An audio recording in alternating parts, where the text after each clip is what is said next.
In the middle of 16th century West Africa, a woman rode at the front of an army of 20,000 soldiers. Her sword shined in the sun as she led men who would die for her without hesitation.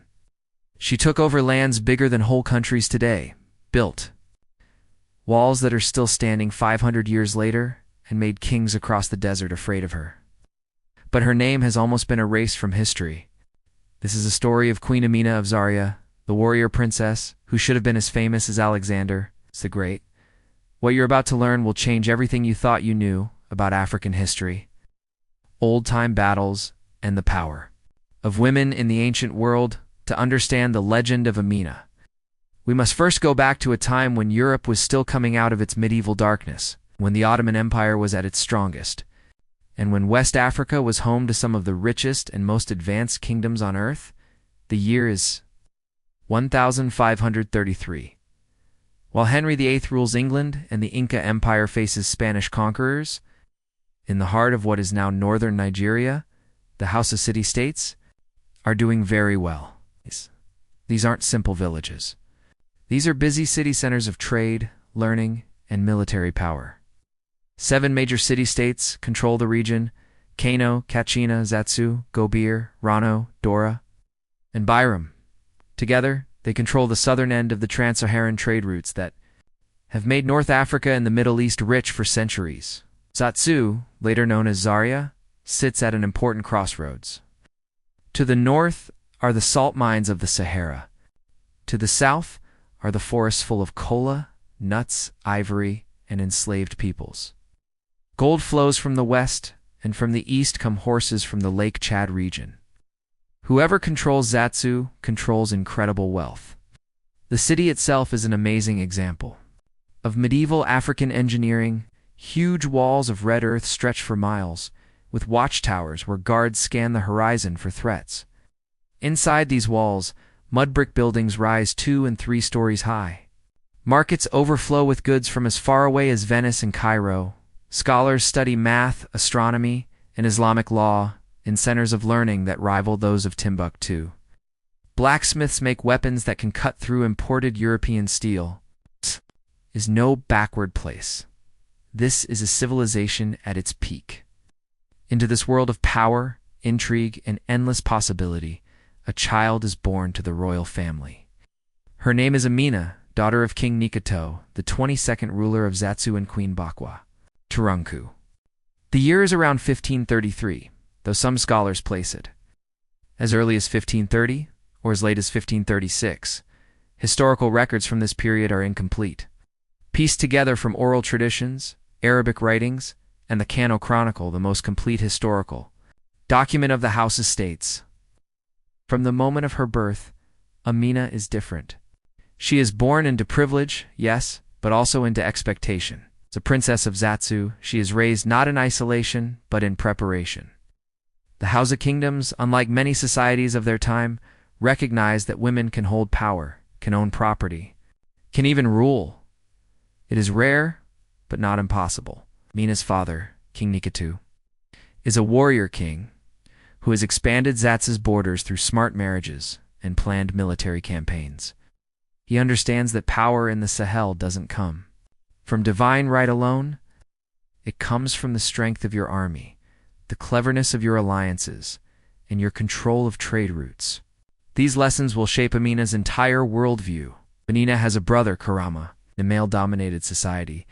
Even one as relatively progressive as Zatsu, the throne typically passes to the male heir. Amina would have understood from an early age that her path to power would be anything but straightforward. Yet, something extraordinary happens during Amina's childhood. Her mother, Bakwa Turunku, proves to be more than just a king's wife. She is a political force in her own right. When King Nikato dies in 1549, the throne doesn't immediately pass to the young Karama. Instead, through political maneuvering that speaks to her impressive intelligence, Bakwa Turunku emerges as a power behind the throne, and some sources suggest she may have ruled as regent. This is where Amina receives her true education. Other noble girls might learn household arts. Amina learns the art of war. But what happens next would set the stage for one of history's most remarkable transformations. Imagine being a teenage girl in a world where your future is supposed to be defined by marriage alliances and having children. Now imagine making a choice that defies every expectation, a choice that would seem impossible, even crazy to those around you. Amina makes that choice. At an age when most princesses are learning court manners and preparing for smart marriages, two neighboring rulers, Amina demands military training. Remarkably, amazingly, she gets it. The Hausa military tradition is sophisticated and tough. Warriors train from childhood in horseback riding, sword fighting, spear throwing, and archery. They learn tactics passed down through generations, how to read terrain, how to coordinate cavalry charges, how to lay siege to walled cities. The military culture of the Sahel combines native African martial traditions with influences from the Islamic world to the north and the cavalry tactics of the great empires of the Sudan. Amina throws herself into this world with an intensity that stuns her instructors. She learns to ride before she can fully control a war horse. She trains with weapons until her hands bleed. She studies the campaigns of great generals, not just African leaders, but the tactics of the Byzantine Empire, the Mamluks of Egypt, and the Ottoman Turks, whose influence is spreading across North Africa. But here's what makes Amina truly exceptional. She doesn't just learn to fight, she learns to lead. Leadership in a warrior culture isn't about being the strongest or the fastest. It's about commanding respect from men who have been raised to believe that women are their inferiors. It's about tactical brilliance that saves lives and wins victories. It's about a presence, an aura that makes hardened warriors willing to follow you into certain death. Amina develops all of this. By her late teens, she is regularly going on Zaatsa's military expeditions, not as a symbolic figurehead or a political token, but as an active participant. She rides with the cavalry. She fights in skirmishes. She observes how battles are won and lost. She learns that war isn't glorious. It's calculated, methodical, and unforgiving. During this period, Zaatsa's military is engaged in almost constant low-level conflict. The Hausa city-states are rivals as much as allies. They compete for control of trade routes, for tributary states, for prestige. Small kingdoms to the south and west are constantly testing for weakness. Nomadic groups from the north raid for slaves and livestock. It's a world where military readiness isn't optional. It's survival.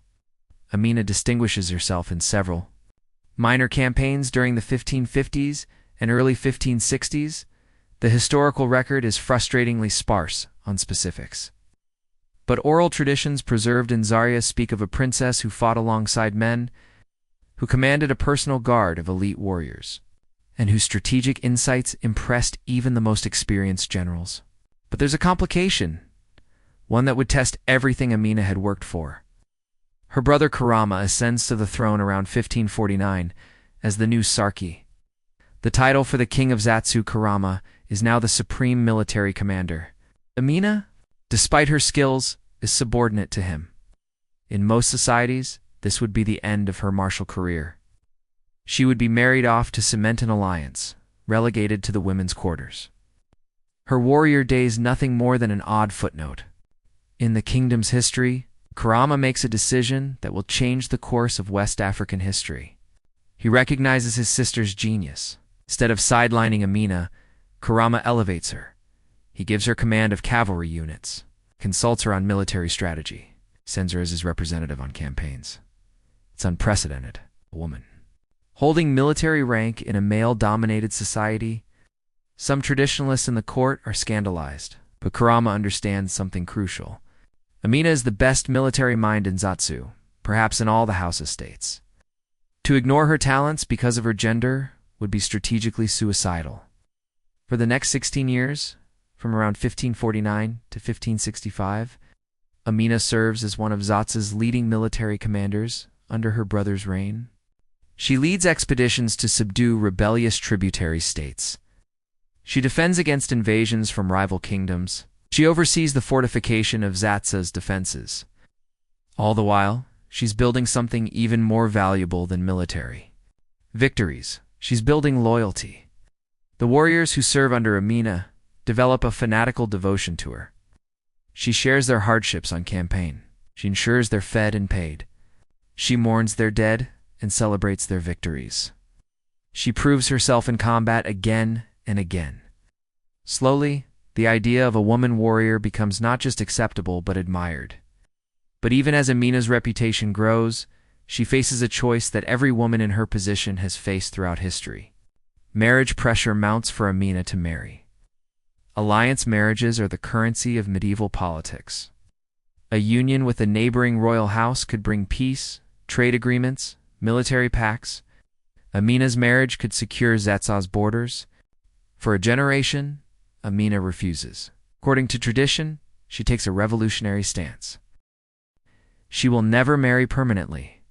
Some sources suggest she takes lovers, captured princes, or warriors who catch her eye, but sends them away after a single night. Other accounts claim she remains celibate, married only to warfare and statecraft.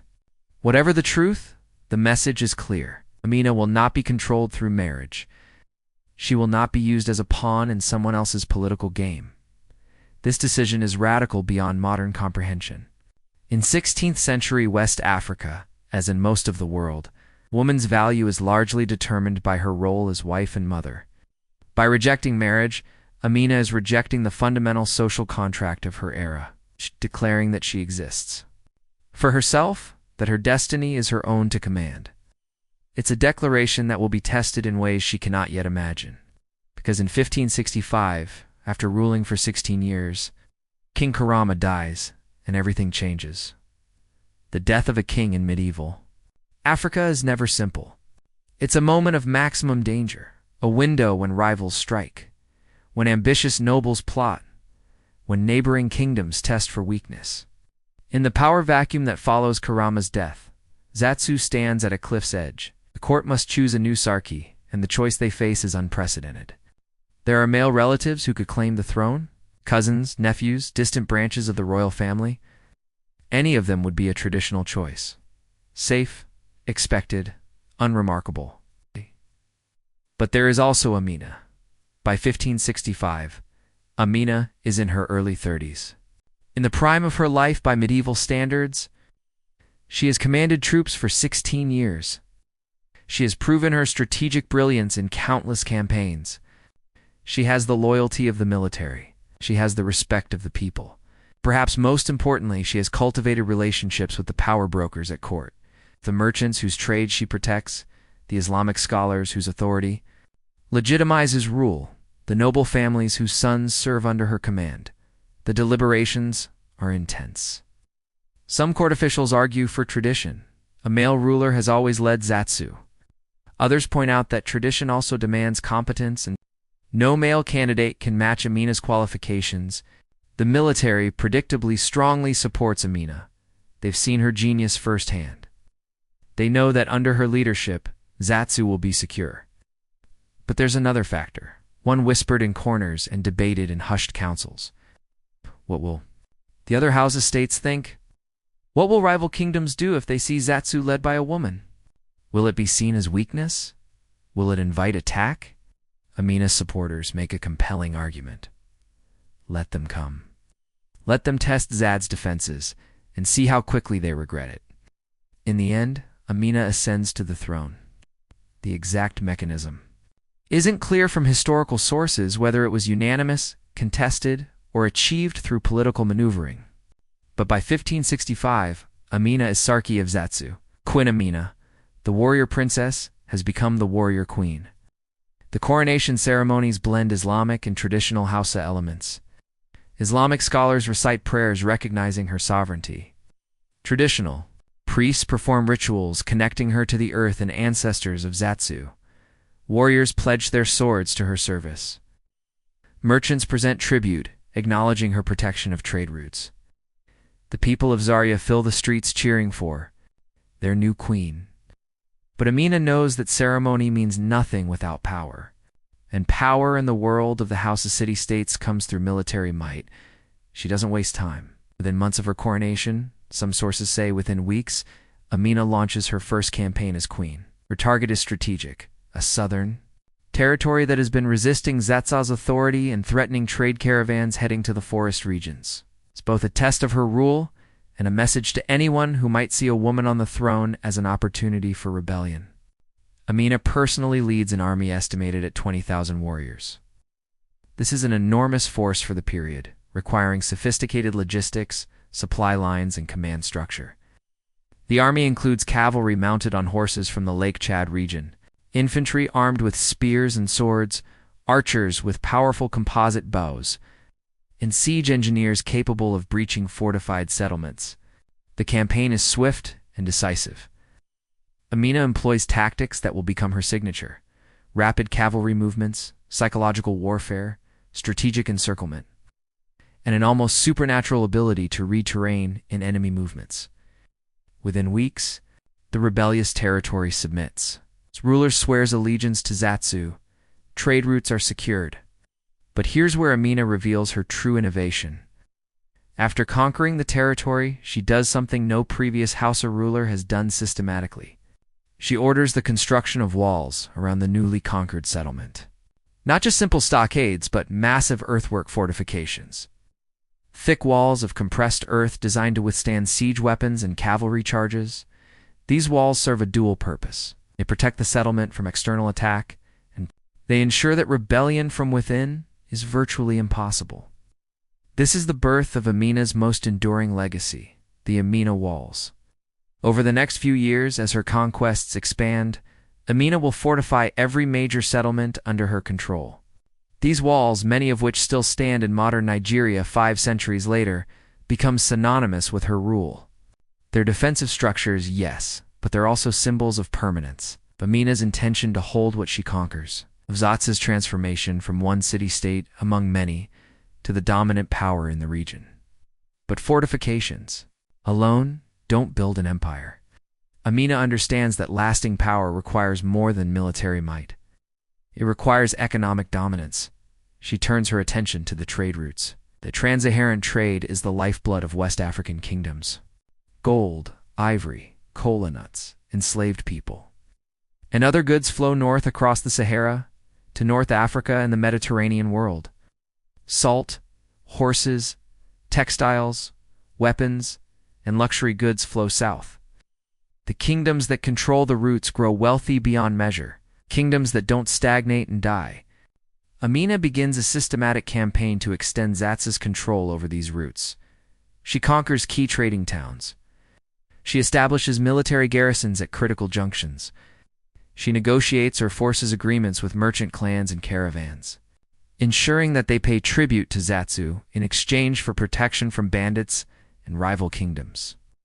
By the late 1560s, Zatsu, under Amina's rule, controls trade routes stretching from the forest regions of the south to the Sahara in the north, and from the territory of the Nupe Kingdom in the west toward Lake Chad in the east. The wealth flowing into Zaria is unprecedented. The city grows, new markets open. Artisans and merchants from across West Africa flock to the capital, drawn by security and opportunity. But with prosperity comes danger. Success breeds envy, and envy breeds enemies. The other house is city-states, Kano, Kachina, Goberwatch. Zatsu's rise with growing alarm. They see their own trade revenues declining as merchants choose Amina's protected routes. They see tributary states they once dominated now paying allegiance to Zaria. They see a shift in the regional balance of power that threatens their own positions, and they begin to plot. Diplomatic pressure comes first. Emissaries arrive in Zaria with gifts and sweet words, suggesting that perhaps Zatsu is expanding too quickly, that perhaps Queen Amina should focus on internal development rather than external conquest, that perhaps it would be better for regional stability if the trade routes were shared more fairly. Amina's response is polite but firm. Zatsu will continue to expand as long as there are territories to conquer and trade routes to secure. Any kingdom that wishes to challenge this policy is welcome to try. It's a challenge that several kingdoms will soon accept. But before that, confrontation comes. Amina makes a decision that will reshape the geopolitical landscape of West Africa for generations, a decision so bold, so daring that when word spreads, rulers from Cairo to the Atlantic coast take notice. What happens next will prove whether Amina is merely a capable military leader or something far more extraordinary. It's around 1568, 3 years into Amina's reign. Zatsu is prosperous, well-defended, and militarily dominant in its immediate region. Most rulers would consolidate at this point, enjoy the fruits of success, strengthen internal governance, rest on their success. Amina is not most rulers. She stands in her war council chamber, surrounded by her most trusted generals. Maps made of leather and fabric spread across wooden tables marked with stones and shells indicating settlements, trade routes, and military forces. Her commanders, hardened veterans who have fought beside her for years, wait for her to speak. Amina's finger traces a route on the map, moving south and west, far beyond Zat's current borders. She's proposing something that seems impossible. Campaign to conquer territories all the way to the Quararafa kingdom in the south and toward Nupe in the southwest. These aren't minor border fights. This is empire building on a scale not seen in Houseland for generations. Her generals are skeptical. The logistics alone are staggering. They're talking about multiple campaigns, thousands of miles of territory, battles against kingdoms with their own powerful armies. The resources? Required food, weapons, horses, manpower would strain, even Zatso's considerable wealth. But Amina has thought this through. She doesn't propose conquest for glory or personal ambition. She sees a strategic necessity. The kingdoms to the south and west control resources that Zatsu needs: forest products, agricultural lands, and, crucially, access to different trade networks that connect to the Atlantic coast, where European traders are beginning to appear in significant numbers. Moreover, if Zatsu doesn't expand, its rivals will. The balance of power in West Africa is constantly shifting. Stagnation is the same as decline. To secure Zad's future, Amina must strike now while she has momentum, resources, and a battle-hardened army. Her generals recognize the logic. They also recognize something else. Amina's strategic vision is generations ahead of its time. She's not thinking about next year or even the next decade. She's thinking about Zatsu's position in a changing world where transatlantic trade might soon rival trans-Saharan routes, where European technology and weapons are entering Africa, where the old certainties are crumbling. The campaign begins. In 1569, Amina assembles the largest army Zatsu has ever fielded. Estimates from various sources suggest somewhere between 20 and 25,000 warriors, an enormous force for pre-industrial Africa. This army includes cavalry units that are among the best in West Africa, infantry armed with iron-tipped spears and swords, archers, and specialized units for siege warfare. The first targets are smaller kingdoms and settlements on Zatsa's southern border. These campaigns serve as both military objectives and training exercises, allowing Amina to test her logistics, identify capable junior officers, and refine tactics for the larger conflicts to come. The pattern of conquest becomes predictable: rapid cavalry approach, psychological intimidation through displays of force, offers of peaceful submission with reasonable terms. And if refused, overwhelming military assault. Amina fights not to destroy, but to conquer. She wants tributary states that will trade, pay taxes, and provide military support, not depopulated wastelands. Settlement after settlement falls. Some resist and are crushed. Others submit without a fight, calculating that Amina's terms are better than destruction. After each conquest, Amina's engineers, skilled builders who have perfected earthwork construction, begin building walls. The Amina walls start to spread across the landscape like a connected network of fortified points, each one a statement of Zatsu's permanence. But as Amina pushes deeper into southern territories, she encounters more organized resistance. The Quararafa, a powerful confederation of peoples to the southeast, have been watching Amina's expansion with growing alarm. They're not some minor kingdom to be easily conquered. They have their own sophisticated military traditions, their own network of alliances, and a fierce determination not to become Zatsu's subjects. The first major battle between Amina's forces and the Quararafa occurs near a river crossing that both sides recognize as strategically crucial. Control of this crossing means control of trade routes connecting the forest regions to the Sahel. Amina arrives with her main army to find Khor Arafa forces already entrenched on the far bank. It's a strong defensive position. It's trying to cross. The river under fire would result in catastrophic casualties. A conventional commander might lay siege, waiting for the enemy to run out of supplies, or might seek an alternative crossing, potentially adding weeks to the campaign. Amina does neither. Under cover of darkness, she sends cavalry units upstream and downstream, searching for alternative crossings. But this is a trick. Her real plan is far more daring. She orders her engineers to construct rafts and floating platforms not enough to transport her entire army, but enough for a shock force of elite warriors. As dawn breaks, Amina launches a coordinated assault, while her main army makes noise at the primary crossing point, drawing Khor Arafa attention, and forces her elite units cross at 2 different points simultaneously using the rafts. The Khor Arafa find themselves attacked from 3 directions at once. Their defensive position collapses. Within hours, the battle is over with Khor Arafa forces in full retreat. It's a masterpiece of tactical innovation. Amina has demonstrated that she can outsmart as well as outfight her enemies. Word of the battle spreads rapidly. Their kingdoms in the region face a choice: submit to Zatsu or risk facing Amina's army in battle. Most choose submission. Over. The next several years, from around 1569 to 1573, Amina conducts campaign after campaign, each one extending Zatsu's reach further from the capital. Her army becomes a well-oiled military machine.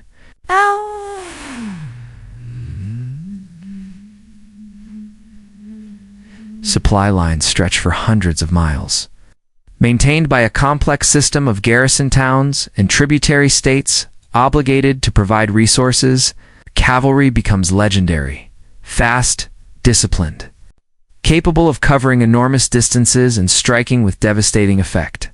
But Amina's genius isn't just military. She understands that conquest means nothing without administration. As territories fall under her control, she implements a governance system that is remarkably sophisticated for its time. Who submit peacefully are generally allowed to continue governing their own people, provided they pay tribute to Zetsu, contribute warriors to Amina's army when required, and protect trade routes through their territories. This system of indirect rule allows Amina to control vast territories without maintaining large occupation forces everywhere. For territories that resist and are conquered by force, Amina installs governors from Zaria, usually successful military commanders or trusted administrators. These governors are given significant autonomy but are ultimately accountable to the queen. They're expected to maintain order, collect taxes, and ensure that Zatsu's interests are protected. The revenue flowing into Zaria becomes enormous. Gold, ivory, cola, nuts, textiles, livestock, and enslaved people captured in wars all contribute to the royal treasury.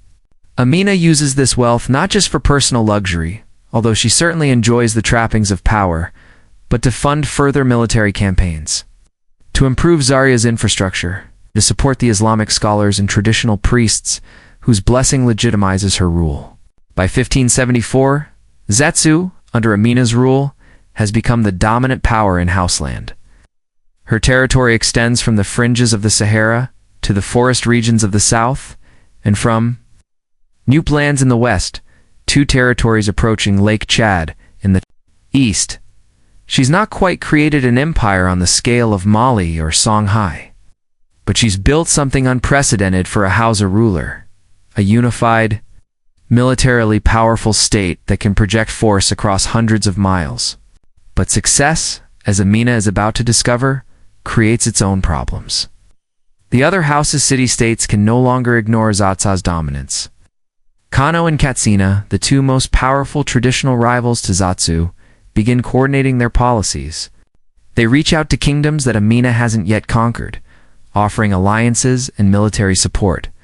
They spread propaganda suggesting that Amina's rule is illegitimate, that a woman leading warriors is contrary to Islamic law, that Zatsu has grown arrogant and must be brought low. Trade wars erupt. Merchants from Kano and Kachina refuse to use Amina's routes.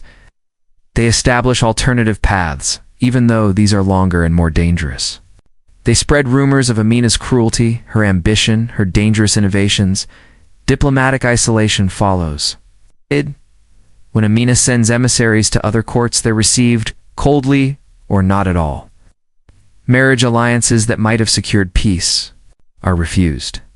Religious leaders in rival kingdoms issue fatwas questioning Amina's legitimacy. And then, in late 1574 or early 1575, Amina receives intelligence that confirms her worst fears. Kano Kachina and several smaller house estates are forming a military coalition. It's their explicit goal to invade Zatsu, depose Amina, and divide her territories among themselves. It's the crisis Amina has been preparing for since taking the throne. Everything she's built, the walls, the tributary states, the army, the trade network is about to be tested in the most fundamental way possible. War is coming. Not a border skirmish or a minor conflict, but an existential battle that will determine Zatsu's future.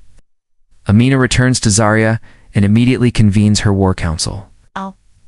The discussion is somber, her intelligence reports suggest. The coalition might field an army of 40 to 50,000 warriors, roughly twice the size of Amina's available forces. They'll be invading from multiple directions, trying to divide Amina's army and overwhelm Zatsu's defenses. Her generals propose various strategies: defensive warfare, allowing the enemy to exhaust themselves against Zatsu's walls; diplomatic overtures, trying to peel off members of the coalition with offers of favorable terms; even a radical suggestion to abandon the outer territories and consolidate around Zaria itself. Amina rejects all of these. Instead, she proposes something that shocks even her most experienced commanders, something so bold, so risky that it could either save Zatsu or destroy it completely. But what is this plan? Can even Amina's genius overcome such overwhelming odds? The answer would determine not just the fate of Zatsu, but the future of an entire region. The situation is desperate. Spring of 1575, intelligence reports flood into Zaria daily, each one more alarming than the last. The coalition forces are gathering at multiple points along Zatsu's borders. Kano is mobilizing its famous cavalry units. Katsina is bringing siege equipment capable of breaching even Amina's walls. Smaller states are contributing thousands of warriors eager for a share of the spoils when Zatsu falls. Amina's court is divided. Some advisors counsel submission. Perhaps Amina could negotiate terms, agree to reduce Zatsu's territory, pay tribute to the coalition, even agree to step down from the throne in favor of a male relative. At least this way, Zatsu itself would survive. But Amina knows better. The coalition doesn't want compromise. They want Zatsu's complete destruction as a regional power. They want its trade routes, its tributary states, its wealth. They want to make an example of the warrior queen who dared to challenge the male-dominated order of House of Politics. Submission isn't an option. The only question is how to fight. This is where Amina reveals the plan she's been formulating. And it's daring beyond belief. Instead of waiting for the coalition to invade, she will strike first. Not at the coalition's assembled armies, that would be suicide. Instead, she will attack the coalition's weak point, its supply lines and tributary states.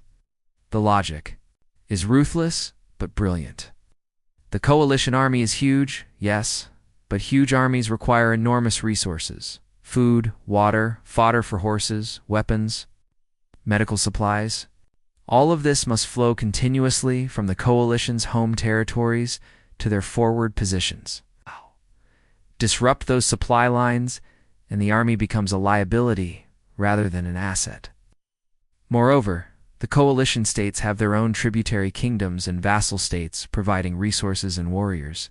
If Amina can flip some of these through bribery, threats, or military action, the coalition's numerical advantage evaporates.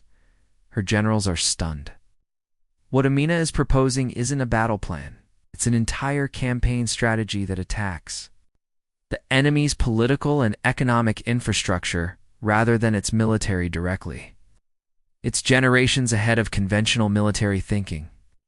But it requires speed, coordination, and a willingness to take enormous risks.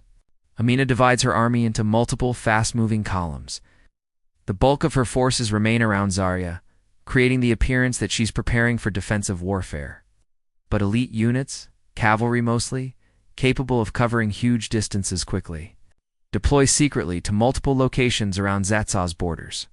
In late spring 1575, Amina launches her counteroffensive. A cavalry force of 3,000 warriors appears suddenly in Kano's tributary territories to the north, far from where the coalition expects any resistance. They don't attack Kano itself. The walls are too strong and the garrison too large. Instead, they systematically raid villages and towns that supply Kano with food and resources. Granaries burn. Livestock is driven off. Trade caravans are ambushed. Within weeks, Kano is facing a supply crisis. Simultaneously, another Zatsu force attacks Kachina's southern territories, disrupting their supply lines and forcing Kachina to divert troops away from the planned invasion to defend their own lands. But Amina's masterstroke is her diplomatic offensive. Her emissaries fan out across the region, carrying a simple message to smaller states that have allied with the coalition.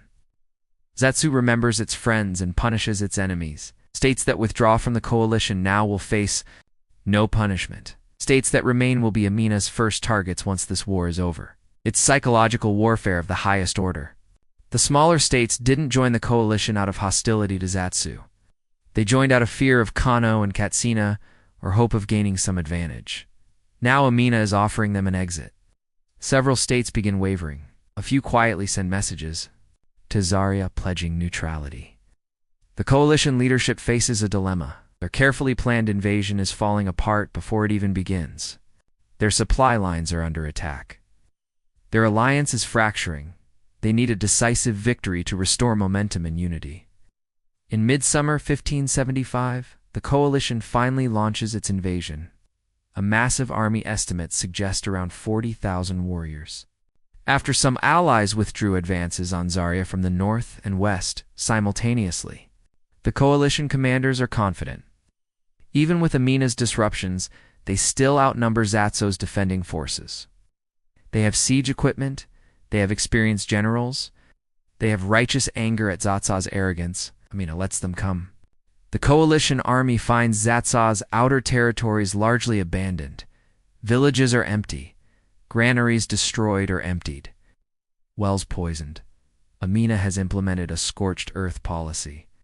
Anything that could supply the invading army has been removed or destroyed. The coalition must carry all its supplies with it, stretching their already stressed logistics even further. When the coalition forces finally reach the first major fortified settlement, one of Amina's wall-protected towns about 3 days' march from Zaria itself, they prepare for a lengthy siege. The walls are formidable, and intelligence suggests a significant garrison inside. The siege begins. Coalition forces surround the settlement, bring up siege equipment, and prepare for a prolonged assault. Days pass, then weeks. The garrison refuses to surrender.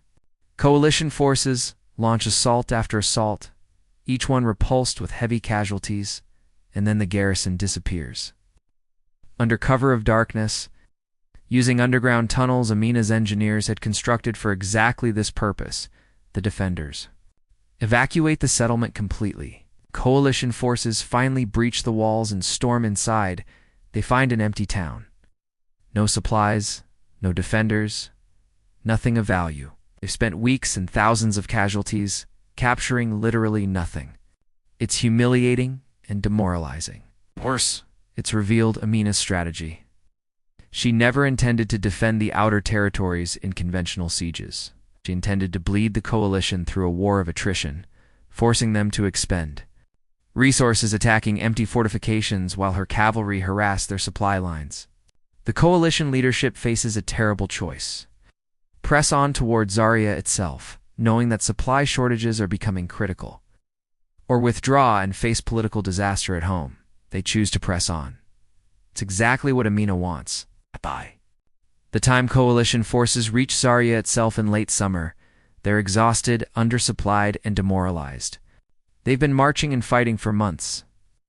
Casualties from Amina's raids and the sieges of empty fortifications have been significant. Disease is spreading through their camps due to poor sanitation and limited food. The coalition that started with 40,000 warriors now musters, perhaps, 30,000 combat-effective troops, and they're facing Zaria's walls, the most formidable fortifications in Houseland. Amina has spent weeks preparing. Her full army, approximately 20,000 warriors, is concentrated in and around the capital. Fresh troops, well-fed, fighting. On familiar ground with their backs to their homes and families, the walls have been reinforced. Every approach has been fortified. Supplies to withstand a siege of many months have been stockpiled. But Amina doesn't plan to wait for a siege. The coalition establishes camps around Zaria, preparing for a prolonged assault. Their commanders know they can't simply storm the walls that would result in catastrophic casualties. They need to methodically reduce the defenses, bring up siege equipment, starve out the defenders. On the third night of the siege, Amina strikes. She launches a night raid in force, 10,000 warriors pouring out of Zaria's gates in a coordinated assault on the coalition's camps. The attack comes from multiple directions simultaneously, exploiting gaps in the coalition's perimeter that Amina's scouts had identified. The coalition forces, exhausted and not expecting aggression from defenders, are thrown into chaos. The battle that follows is brutal and confused. In darkness, fighting dissolves into dozens of small skirmishes. Coalition commanders struggle to organize a coherent defense. Some units fight effectively, others panic and flee. The carefully planned siege dissolves into a melee that favors Zatso's fresh, well-led warriors. By dawn, the coalition's camps are in ruins. Thousands of coalition warriors are dead or captured. Crucial siege equipment has been destroyed. Most importantly, coalition's remaining supply wagons containing desperately needed food and weapons have been captured or burned.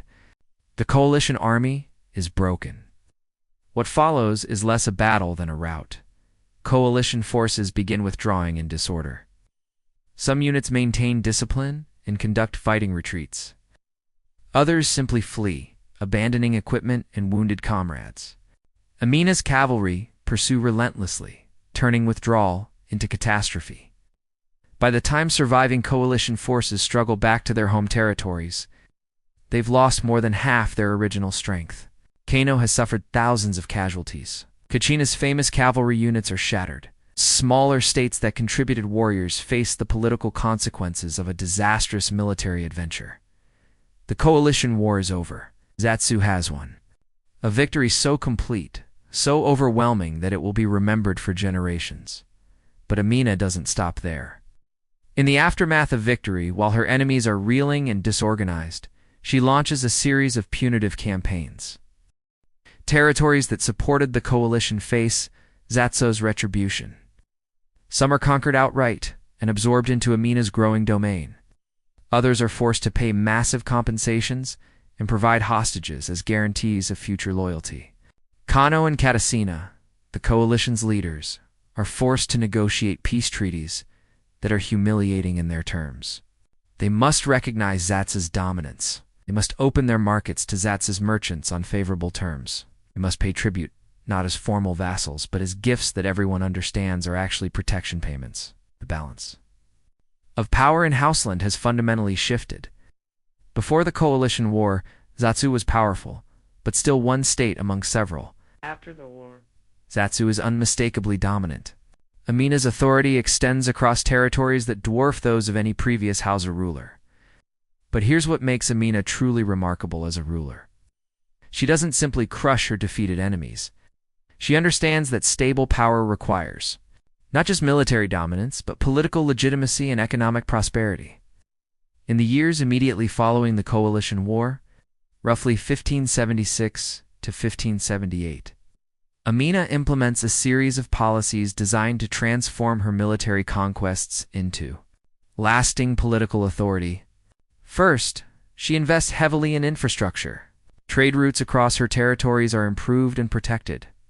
Merchant caravans traveling through Zatsa's lands enjoy security unprecedented in the region. This attracts more trade, which brings more wealth, which funds more military and infrastructure development in a virtuous cycle. Second, She establishes a more systematic administrative structure. Previously, Zatsu's territorial control was somewhat informal. Conquered territories paid tribute but otherwise governed themselves. Now, Amina creates a more formalized system. Governors receive clear instructions on tax collection, justice administration, and military obligations. Regular inspections ensure compliance.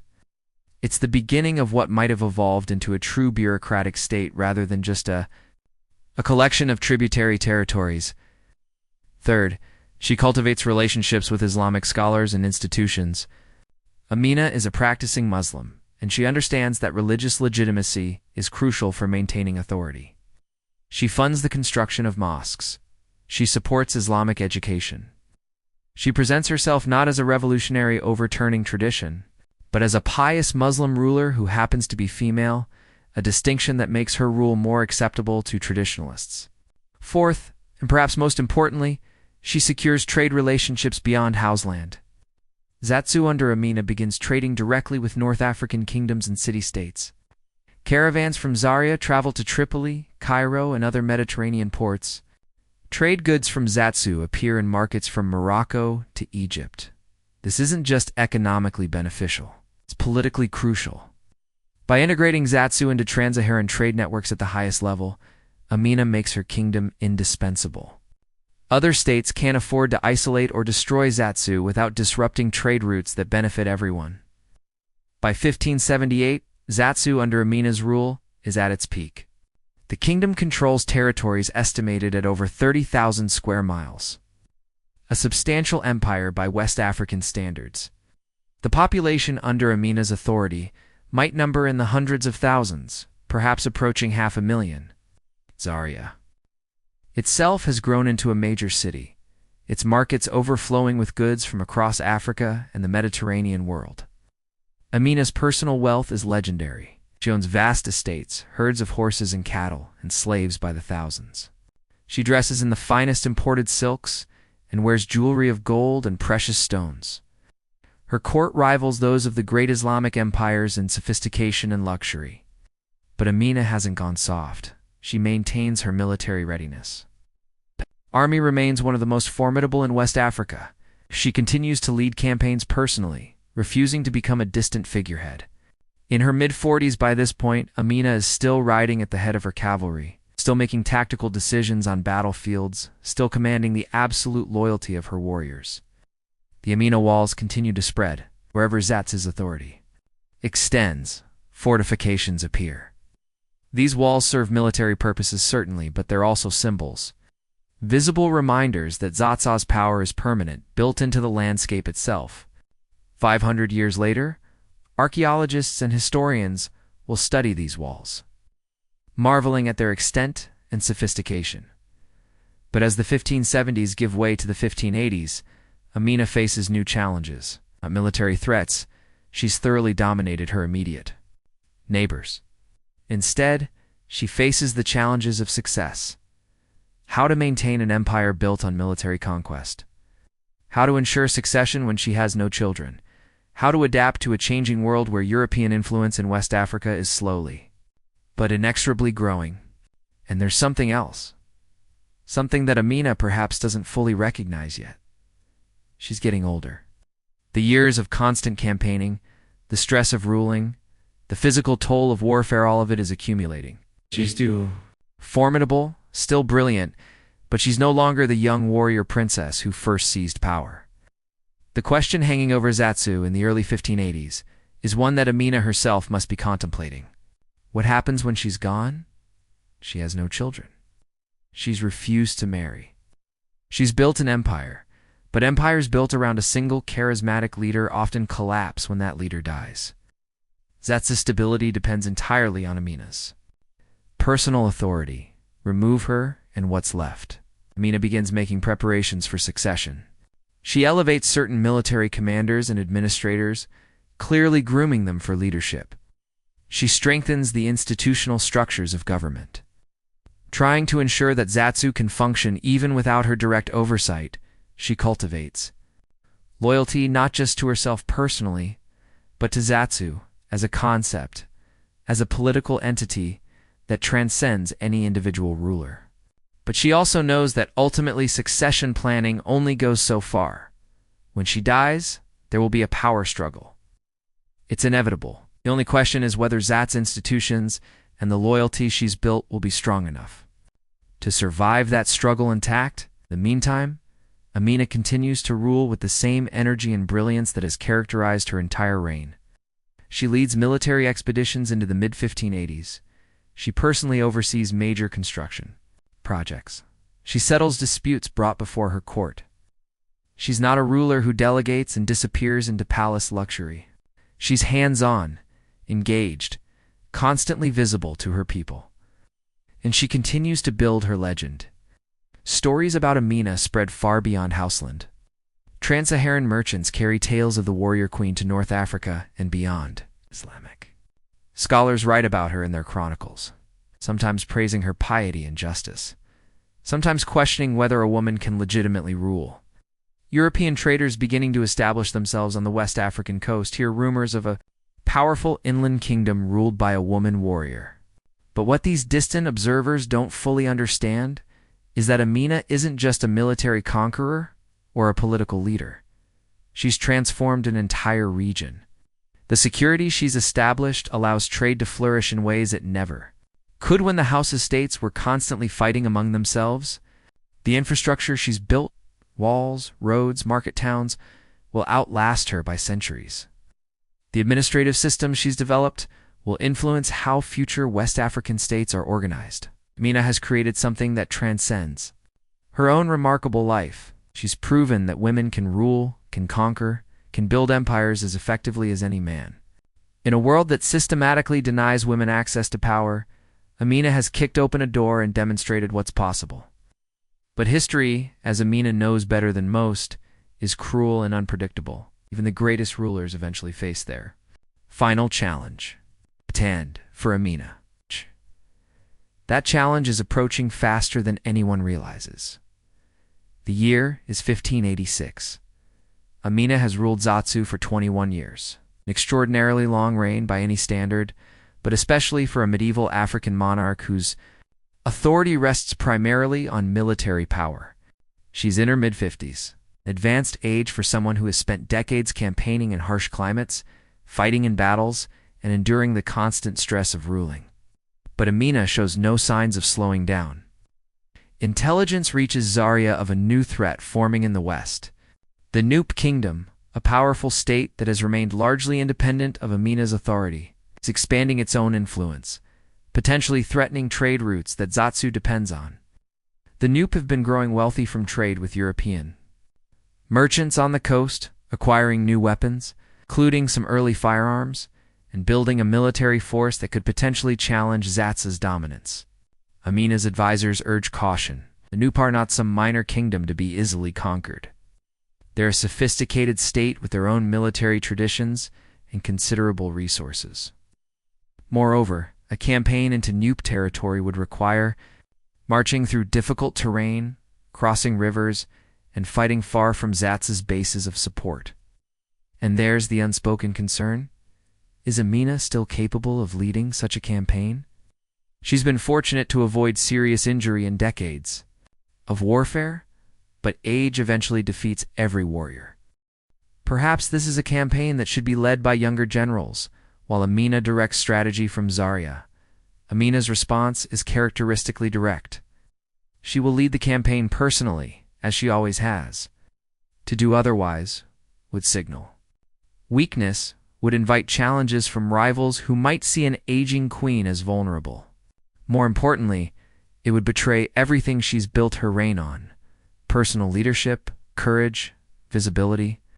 In late 1586 or early 1587, Amina leads an army westward toward Nupe territory. It's a substantial force, perhaps 15,000 warriors, but not the massive armies she commanded in earlier campaigns. Zaza's military is stretched, maintaining control over its vast territories. Yes. She can't strip garrisons from other regions without risking rebellion or invasion. The campaign begins well enough. Smaller states between Zatsu and Nupe quickly submit either through diplomatic pressure or limited military action. Amina's reputation precedes her. Most rulers would rather pledge allegiance and pay tribute than face her army in battle. But as Amina's forces penetrate deeper into the region, they encounter more determined resistance. The Nupe have been preparing. They've formed alliances with smaller kingdoms in the region. They've positioned defensive forces at key river crossings and mountain passes. They're not going to submit without a fight. The first major engagement occurs at a river crossing defended by Nupe forces. It's eerily similar to Amina's early victory against the Qarafa decades earlier, a defensive position that must be overcome to continue the advance. Amina employs similar tactics, feints, multiple crossing points, coordination between different parts of her army. But this time, the Nupe are ready. They've studied Amina's tactics from previous campaigns. They anticipate the feints and have reserves positioned to respond to multiple crossing attempts. The battle is fierce and costly. The Zatsu forces eventually secure the crossing, but casualties are higher than in any engagement Amina has fought. In years worse, the Nupe forces conduct an organized retreat rather than routing. They'll be able to regroup and fight again. It's a warning sign that this campaign will be different from Amina's previous conquests. Over the following months, Amina's army advances slowly through Nupe territory. Each river, each fortified town, each mountain pass is contested. The Nupe are fighting a smart defensive war, avoiding large-scale battles they might lose while inflicting steady casualties through ambushes, raids, and defense of strong positions. Amina's supply lines are stretched thin. The scorched earth tactics that worked so well against the coalition invasion now work against her. The Nupe have destroyed crops and driven off livestock, forcing Amina's army to carry all its supplies. Disease begins to spread through her camps. Morale, while still strong due to Amina's personal presence and legendary reputation, is not what it once was. And then in mid-1587, disaster nearly strikes. Amina is personally leading a reconnaissance with a cavalry unit when they're ambushed by a much larger Nupe force. The Nupe have been tracking Amina's movements and set up an ambush specifically targeting her. The fighting is desperate in close quarters. Amina's cavalry is outnumbered 3-1. For the first time in decades, Amina is in genuine danger of being killed or captured. Her personal guards form a protective ring around her, fighting with desperate fury to keep the Nupe warriors at bay. For several terrifying minutes, the fate of Zatsu hangs in the balance. If Amina falls here in an ambush in enemy territory, far from help, her empire could collapse into civil war within weeks. The commanders waiting for news back at the main camp include several who would immediately declare themselves her successor. The unity she's built over 2 decades could shatter, but Amina survives. Her guards, fighting with the desperation of men who know their own fates depend on their queen's survival, managed to cut a path through the Nupe forces. Reinforcements from the main cavalry unit arrive. The Nupe, having failed to capture or kill Amina, withdraw before they're overwhelmed by Zatsu's superior numbers. Amina returns to camp with several wounds, none life-threatening but serious enough that she needs days to recover. It's a sobering moment. For the first time, Amina and her commanders must confront the reality that she is not invincible. That age and the accumulated toll of decades of warfare have made her vulnerable in ways she never was as a younger woman. The campaign against the Nupe continues, but its character changes. Amina's commanders insist, and she reluctantly agrees, that she no longer personally led reconnaissance missions or placed herself in the most dangerous combat situations. It's a compromise that pains her deeply. She's built her authority on personal courage and visibility. To pull back, even slightly, feels like the beginning of the end. But she's pragmatic enough to recognize necessity. Over the remainder of 1587 and into 1588, Amina's forces gradually wear down Nupe resistance. It's not the swift, decisive campaigns of her youth, but rather a grinding war of attrition. Town by town, river crossing by river crossing, Zatsu advances. The Nupe fight bravely, but ultimately they lack the resources and manpower to match Zatsu's military machine. By late 1588, the Nupe leadership sues for peace. The terms are favorable to Zatsu: trade agreements, tribute payments, acknowledgement, of Amina's overlordship. But it's not unconditional surrender. The Nupe retain their kingdom and much of their autonomy. It's a compromise that reflects the reality of the campaign. Amina has one, but at a higher cost than she's accustomed to paying. The army returns to Zaria in early 1589. They receive a hero's welcome as always. Amina rides at the head of the procession, looking every inch the conquering queen. But those who know her well notice changes. She moves more stiffly. She looks tired in ways she never did before. The wounds from the ambush have healed, but they've left their mark. Amina is approaching 60 years old, an extraordinary age for a medieval warrior. She's ruled for nearly a quarter century. She's conducted more campaigns than most military leaders attempt in a lifetime. She's built an empire that dominates an entire region. And now, finally, she begins to acknowledge what everyone around her has known for years. She won't live forever. Zaatsu needs to prepare for her eventual death. The final years of Amina's reign, from 1589 to her death, are characterized less by military campaigns and more by efforts to secure her legacy. She continues to govern actively, but her focus shifts to institutional development, succession planning, and ensuring that Zaatsu can survive without her. She elevates several commanders to positions of great authority, clearly positioning them as potential successors. She strengthens alliances with neighboring states through diplomacy rather than conquest. She invests in projects that will outlast her: mosques, markets, fortifications, roads. There's a sense in these final years of Amina trying to transform her personal authority into institutional power. No, she knows that charismatic leadership dies with the leader. She's trying to create structures, traditions, and loyalties that will endure. But she also knows that ultimately succession will be decided by power, military force, political alliances, the loyalty of key factions. All she can do is try to create conditions where the transition might be relatively peaceful and Zaatsu's core territories remain intact.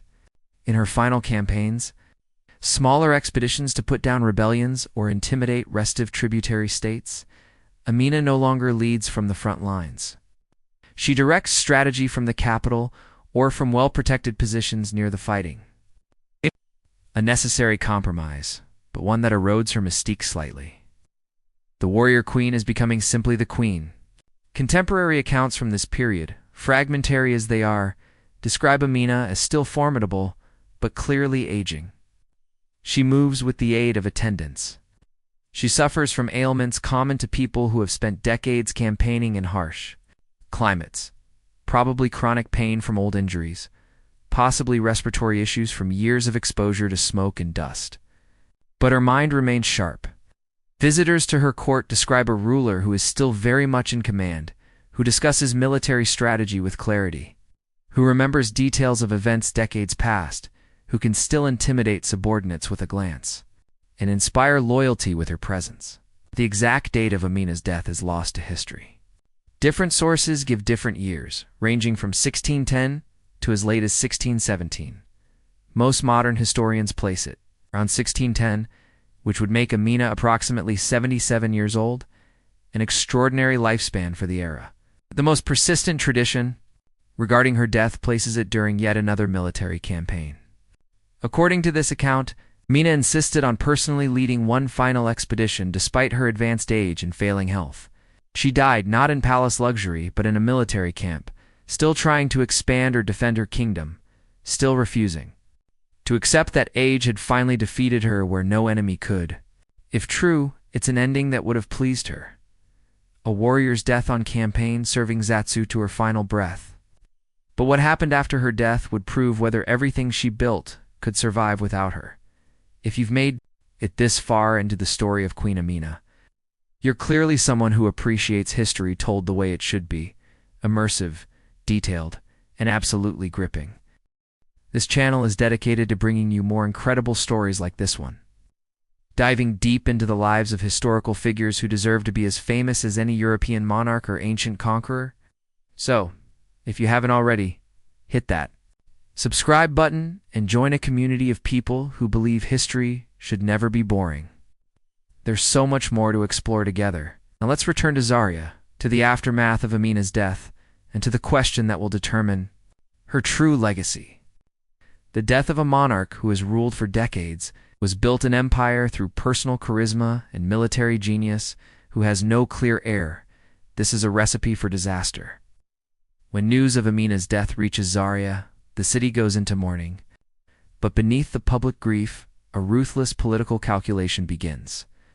Multiple factions, each with their own candidate for the throne, start positioning for power. The military commanders who served under Amina are the most obvious contenders. They have troops loyal to them personally. They have experience governing territories. They have the respect of the warrior class. But they're also rivals who have spent years competing for Amina's favor. Now that she's gone, old jealousies and ambitions resurface. There are also members of the royal family, distant relatives of Amina, who have legitimate blood claims to the throne, even if they lack her military genius or political acumen. Some nobles support these candidates, seeing them as more traditional, more manageable than the ambitious generals. And then there are external threats. Neighboring kingdoms that submitted to Amina's authority but never truly accepted it see her death as an opportunity. If Zatsu descends into civil war, they might be able to reclaim independence or even expand at Zatsu's expense. The weeks following Amina's death are tense. Different factions jockey for position. Military units are moved to strategic locations.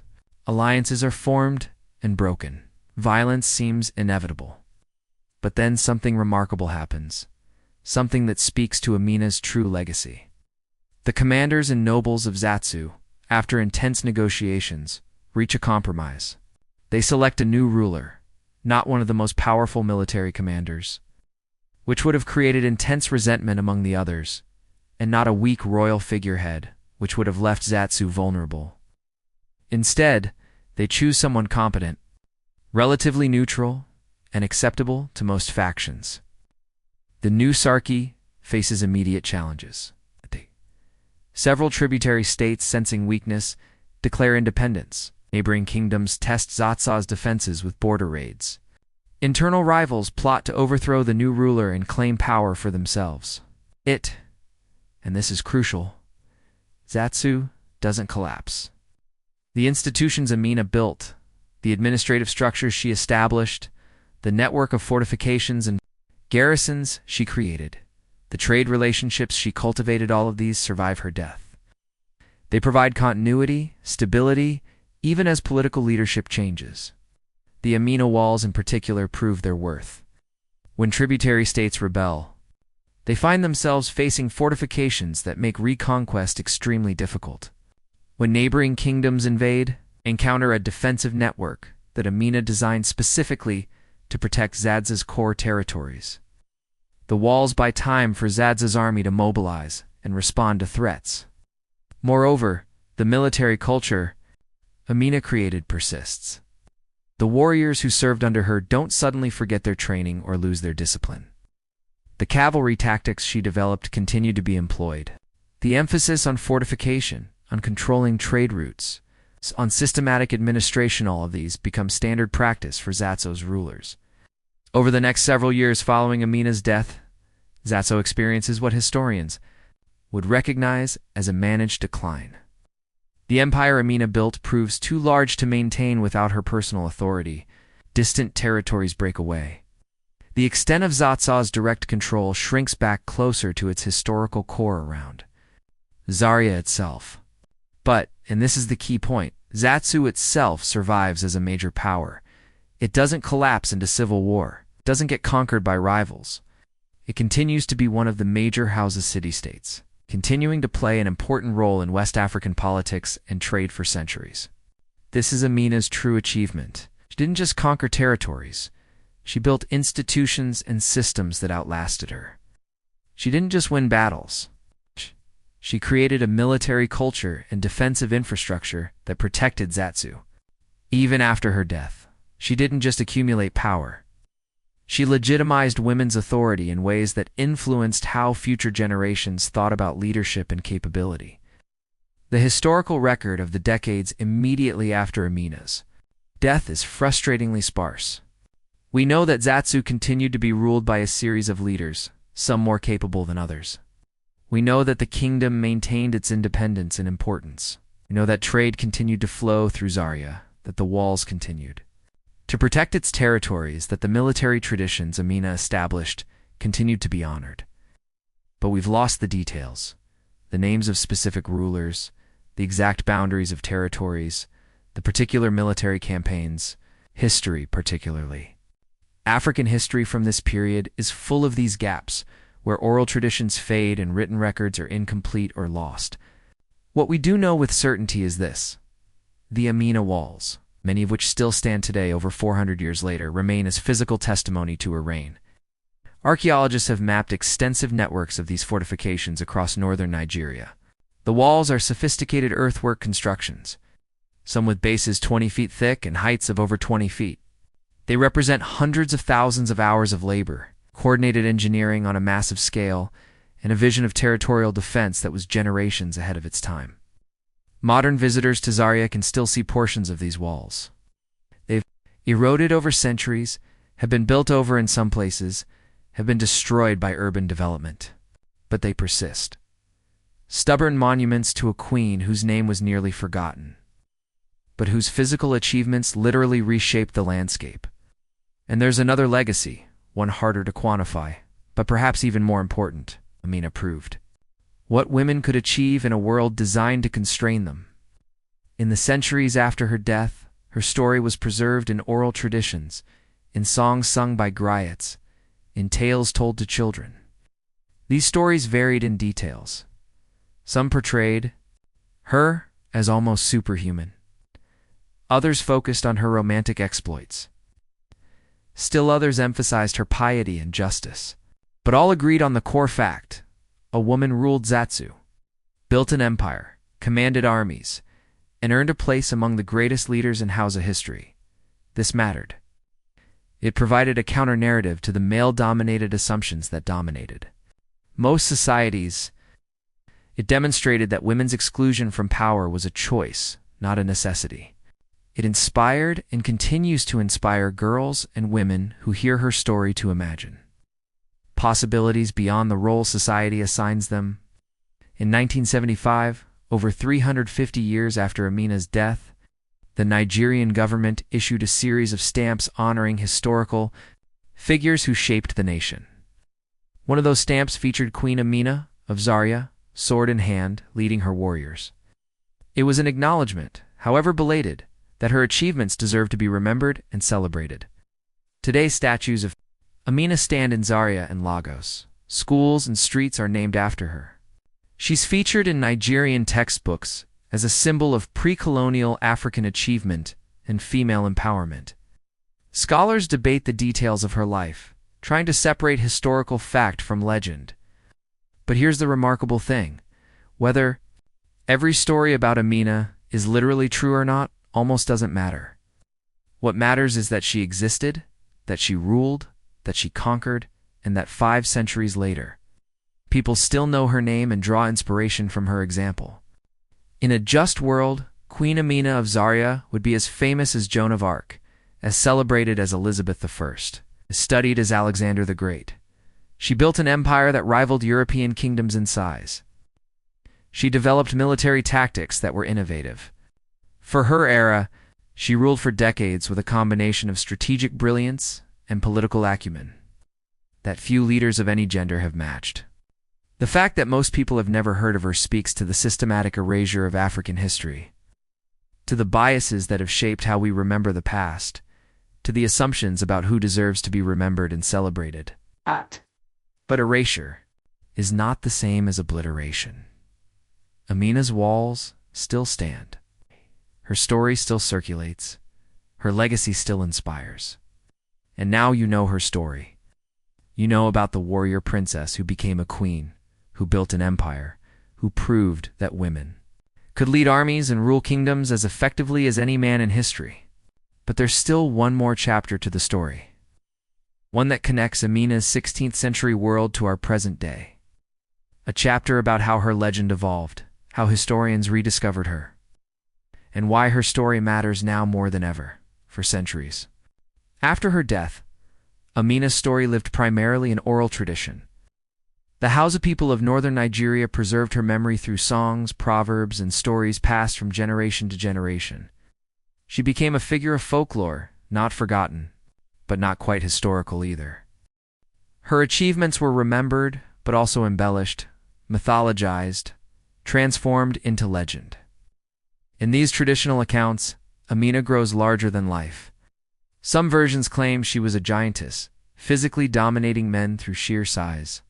Others suggest she possessed magical powers that she could conjure victories through supernatural means.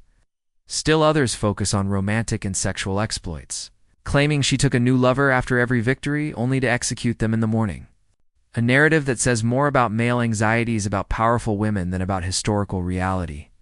These legendary editions are common for figures who loom large in cultural memory but lack extensive written documentation. King Arthur accumulated similar legends in Britain. Charlemagne's historical achievements were embellished with fantastical elements. It's almost a mark of historical importance. Only figures who truly mattered get transformed into legends. But legends, however entertaining, can also obscure history. By the 19th and early 20th centuries, as European colonialism dominated, Africa and European historians began writing African history. Amina was often dismissed as purely mythical, a folk heroine with no historical basis like an African version of Wonder Woman. This dismissal was convenient for colonial narratives. If Africans had never built sophisticated kingdoms, never developed complex political systems, never produced military geniuses capable of building empires, then colonialism could be justified as bringing civilization to a backward continent. Acknowledging rulers like Amina, women no less, who had built states that rivaled European kingdoms, complicated that narrative in uncomfortable ways. The systematic recovery of Amina's historical reality began in the mid-20th century. As African independence movements sparked renewed interest in pre-colonial African history. Scholars, many of them African, began the painstaking work of reconstructing the past from fragmentary sources. They turned to the Kano Chronicle, a historical document written in Arabic in the 19th century, but containing information passed down from much earlier periods. The Chronicle mentions Amina, describing her as a military leader and listing some of her achievements. It provides dates, names of contemporaries, and details of campaigns. They collected and analyzed oral traditions, recognizing that while these might contain legendary elements, they also preserved genuine historical memories. By comparing different versions of stories and identifying consistent elements across accounts, scholars could begin to separate probable fact from later embellishment. They studied the Amina walls themselves, physical evidence that couldn't be dismissed as folklore. Archaeological analysis of these fortifications confirmed that they were constructed using techniques consistent with 16th century Hausa engineering. Their extent and sophistication indicated centralized authority capable of mobilizing enormous labor forces. Exactly what you'd expect from a powerful ruler. They examined trade records and accounts from North African merchants who traveled trans-Saharan routes. While few mention Amina specifically, she was, after all, ruling an inland kingdom that most North African traders never visited personally. They do describe a period when Zatsu rose to prominence in regional trade, when security along certain routes improved dramatically, when wealth flowed into the Hausa region in unprecedented amounts. All of this is consistent with Amina's reign, as described in Hausa sources. Slowly, painstakingly, a historical picture emerged. Not complete, there are still enormous gaps in our knowledge, but substantial enough that mainstream historians now acknowledge Amina as a genuine historical figure rather than a myth. The scholarly consensus today places her birth around 1533, her reign from approximately 1565 to her death around 1610. In her major campaigns in the 1570s and 1580s, historians accept that she was a significant military leader who expanded Zatsa's territory, that she built extensive fortifications, and that she ruled for several decades. The more fantastical elements of her legend, the supernatural powers, executed lovers, the claims of being 7 feet tall, are recognized as later additions. But here's what's fascinating. Even stripped of legendary embellishments, Amina's historical achievements remain extraordinary. She ruled for approximately 34 years in an era When violent overthrow of rulers was common and where women rulers were extremely rare, that alone indicates exceptional political skill. She conducted military campaigns that expanded Zatsa's territory significantly and established it as a dominant regional power. This requires strategic brilliance, tactical expertise, and the ability to inspire loyalty in warriors who might otherwise have refused to follow a female leader. She implemented infrastructure projects, the walls that required enormous organization, resources, and vision. These weren't built overnight or on impulse. They represent systematic planning and execution over years or decades. She integrated Zatsu into trans-Saharan trade networks at the highest level, bringing unprecedented wealth to her kingdom and securing its economic future. And she did all this while navigating the prejudices and constraints of a male-dominated society that had every reason to reject her authority, but ultimately accepted and even celebrated it. The historical Amina, the real woman behind the legend, may be even more impressive than the mythical figure, precisely because her achievements were human rather than supernatural. Today, Amina's legacy is being reclaimed and celebrated in new ways. Nigerian feminists point to her as proof that African women have always been capable of leadership and achievement, that male-dominated constraints are cultural choices rather than natural inevitabilities. Pan-Africanists celebrate her as an example of pre-colonial African achievement, evidence that African societies were sophisticated, powerful, and capable of producing world-class leaders long before European contact. Artists have reimagined her story. In 2017, a Nigerian animated series called Queen Amina of Zaria introduced her to a new generation of African children.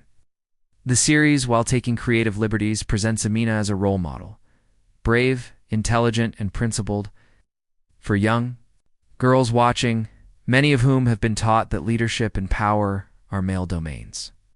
Seeing a warrior queen who looks like them can be transformative.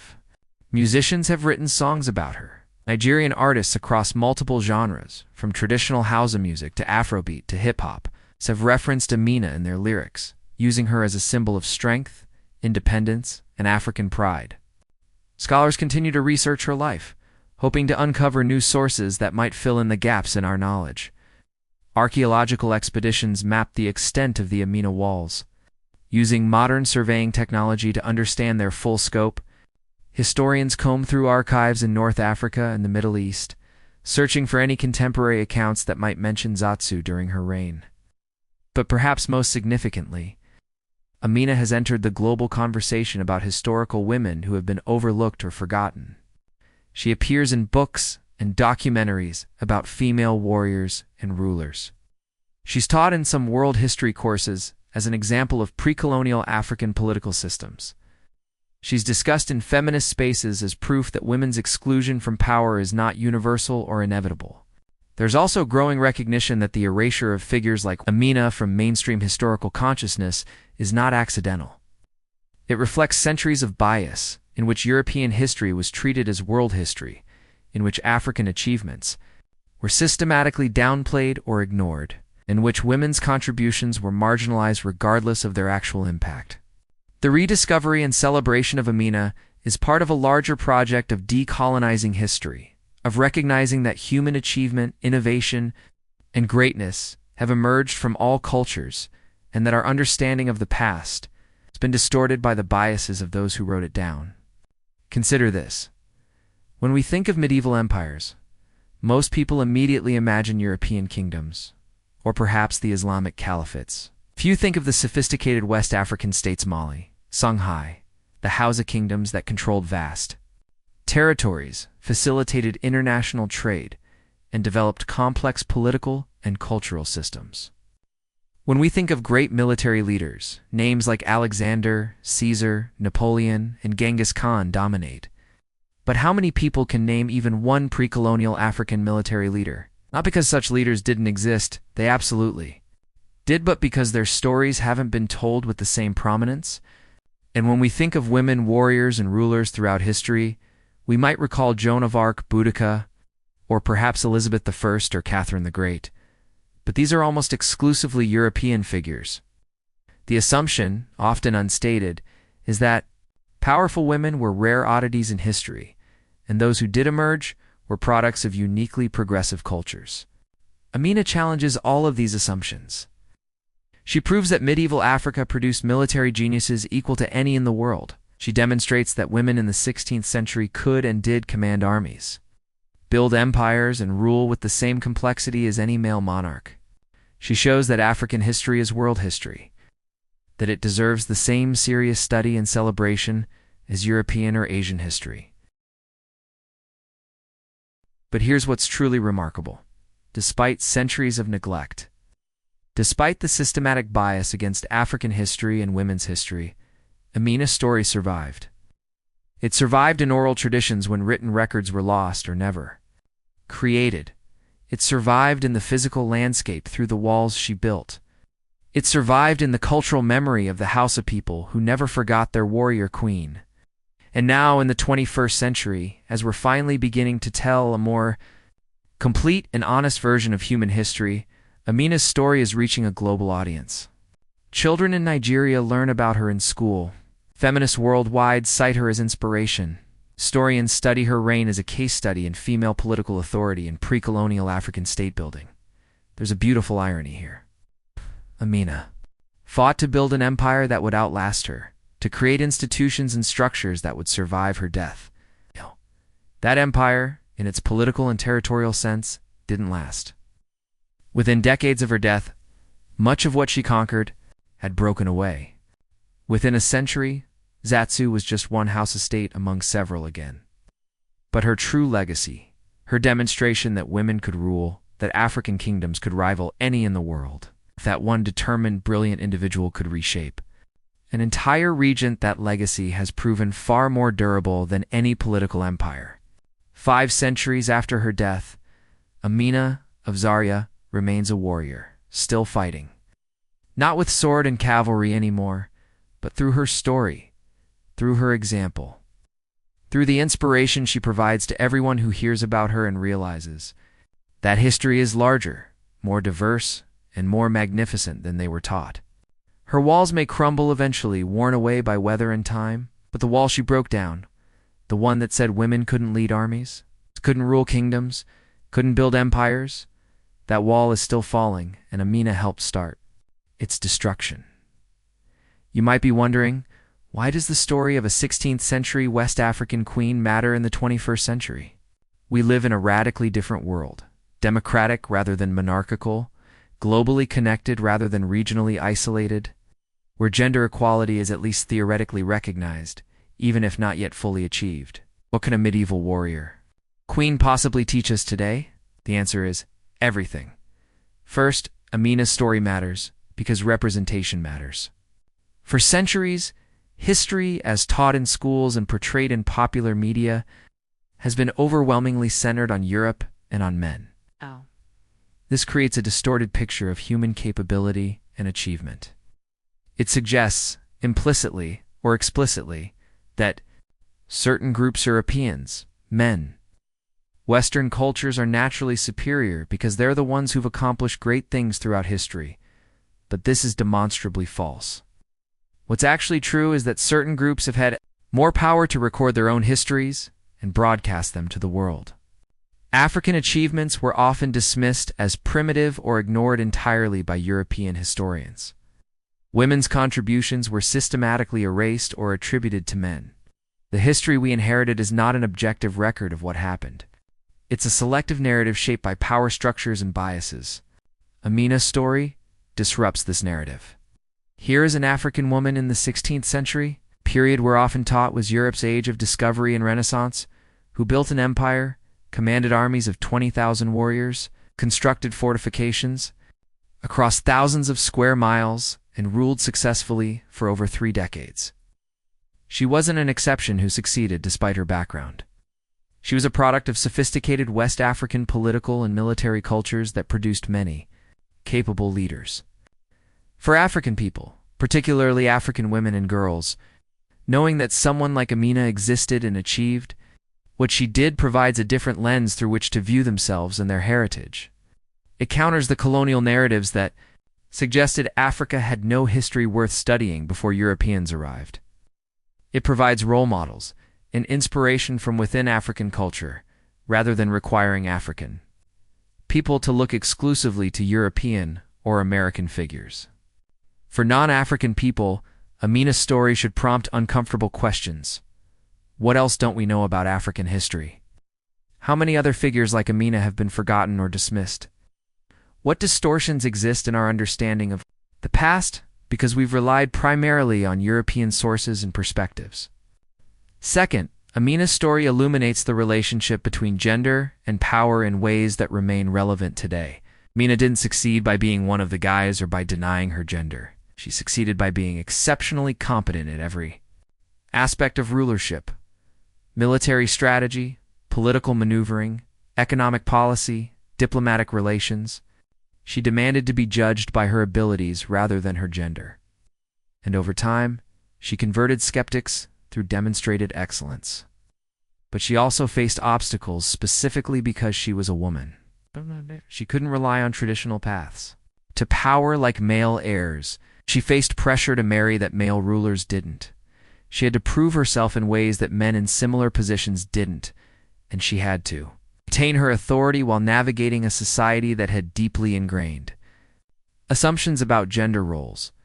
This mirrors challenges that women leaders face today. Study after study shows that women in leadership positions are held to higher standards than men, that their competence is questioned more readily, that their authority is challenged more frequently. Women have to be exceptional to be seen as merely equal to mediocre men. Amina's response: relentless competence, visible achievement. Building institutional power rather than relying solely on personal authority remains a relevant model.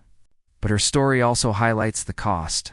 She apparently never married, never had children, spent decades in military camps rather than enjoying royal luxury, and worked until she literally died on campaign.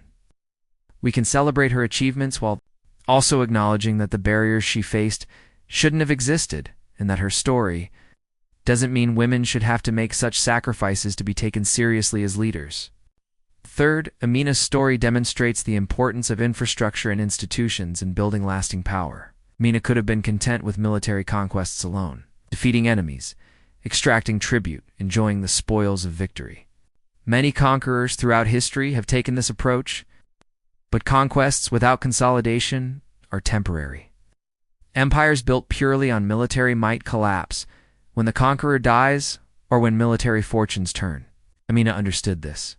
That's why she built the walls, not just as military defenses, but as permanent statements of Zatz's control over territory. That's why she developed administrative systems to govern conquered territories. That's why she invested in trade infrastructure and diplomatic relationships. Her approach, building institutions and systems that outlast individual leaders, is the foundation of any stable government or organization. It's the difference between movements that collapse when their charismatic founder departs and organizations that continue for generations. It's a lesson that applies to everything from nations to businesses to social movements. Fourth, Amina's story reveals the complexity of historical morality and the dangers of presentism. By modern standards, much of what Amina did would be considered morally problematic or even horrific. She conquered other kingdoms, suppressing their independence. She extracted tribute through threat of force. Her empire almost certainly participated in the slave trade, which was a standard practice across medieval Africa, the Middle East, and Europe.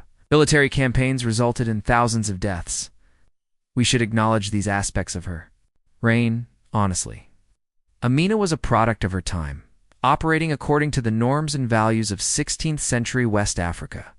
Conquest was how states expanded and secured resources.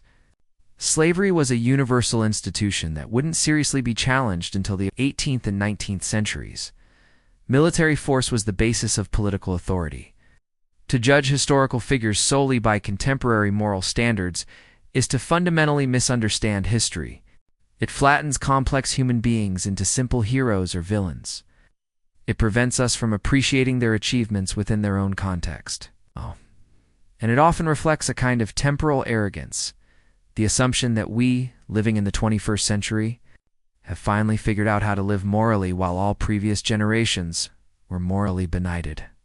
The more productive approach is to understand Amina within her historical context, recognizing both her remarkable achievements and the moral limitations of her era, while also thinking critically about how her story can inform our own time.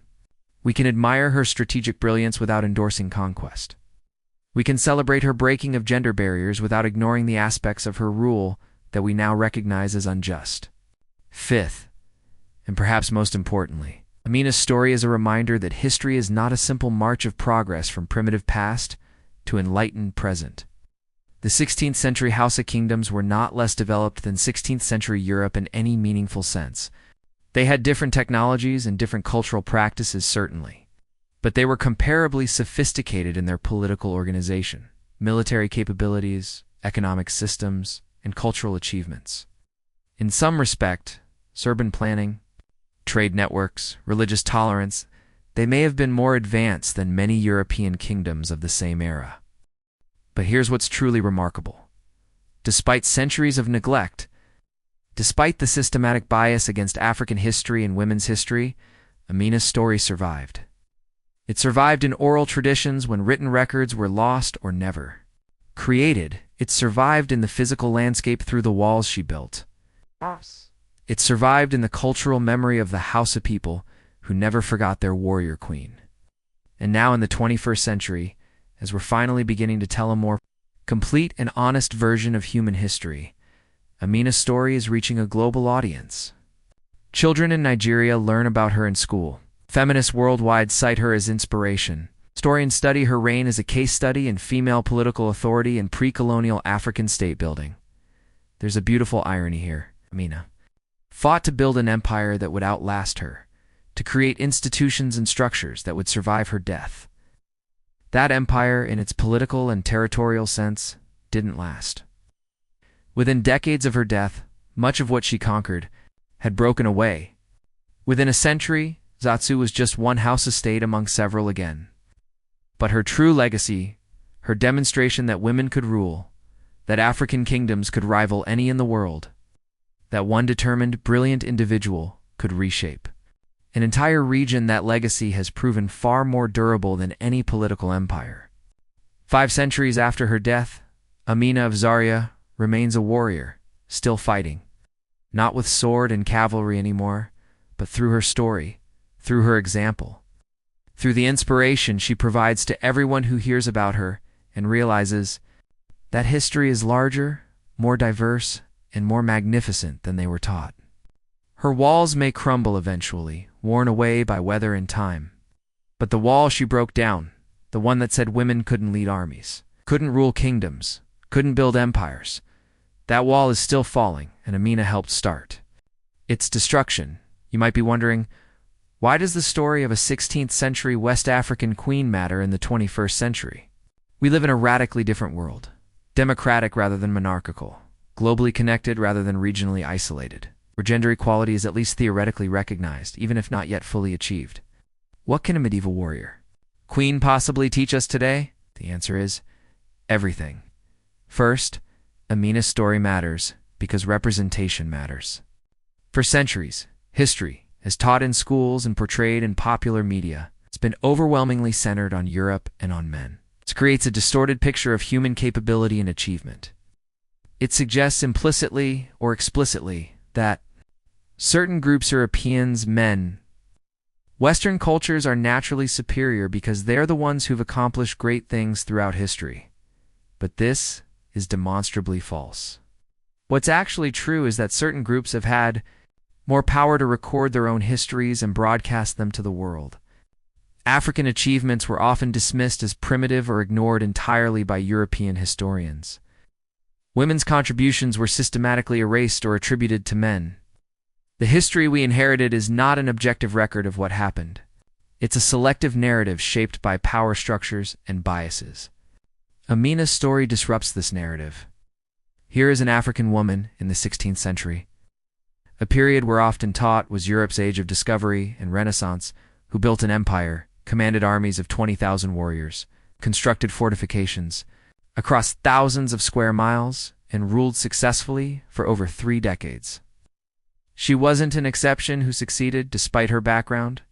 She was a product of sophisticated West African political and military cultures that produced many capable leaders. For African people, particularly African women and girls, knowing that someone like Amina existed and achieved what she did provides a different lens through which to view themselves and their heritage. It counters the colonial narratives that suggested Africa had no history worth studying before Europeans arrived.